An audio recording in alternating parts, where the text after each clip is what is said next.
जब भी ननद आवे सवेरे सवेरे अपने भौजाई से कहे ए भौजी बड़ा दर्द करेला, लेकिन का दर्द करेला? कहाँ गाड़ी गाड़ी जाए हो, गाड़ी गाड़ी जाए हथवा में कलमिया, गाड़ी गाड़ी जाए हथवा में कलमिया।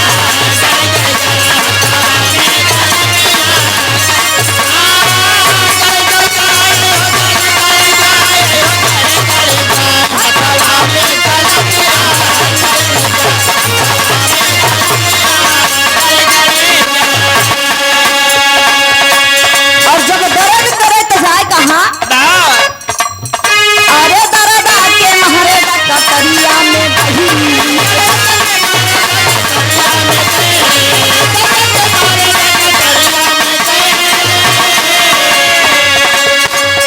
कहाँ दर्द आके महरे कतरिया में बही।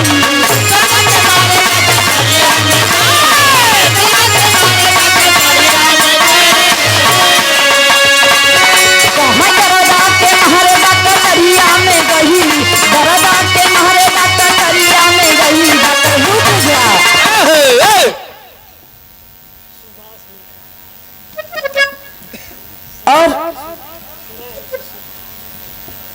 आप सुभाष नेता सराय हर किशुन बहुत ही अमूल्य पुरस्कार आशीर्वाद की कामना और बहुत बहुत पहले की प्रणाम। कहाँ दर्द आके महरे कतरिया में गई,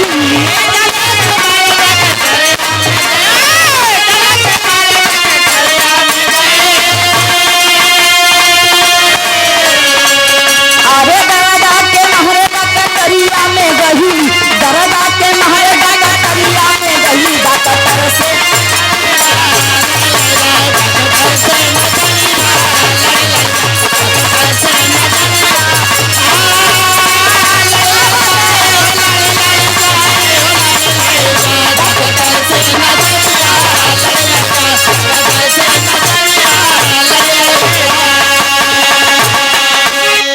एक लाइन और कलश,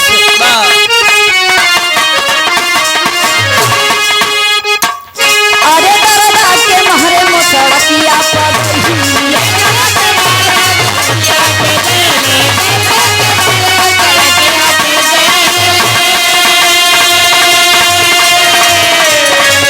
कहाँ दर्द आके महरे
में बड़ा दूरी रहल। बाबा एक दिन आशिक कहे लगल, का कहलस?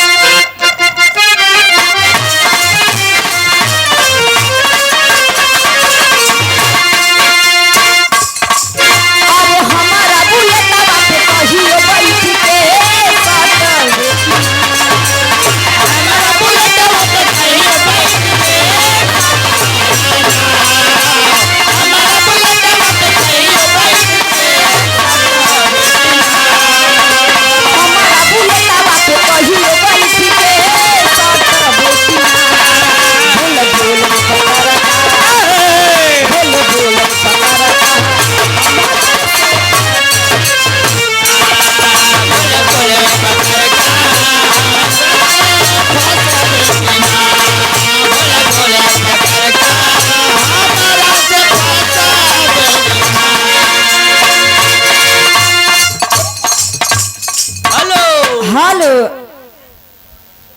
छूले से कोनो प्रॉब्लम होता का? बा करंट मारा था। हालो बा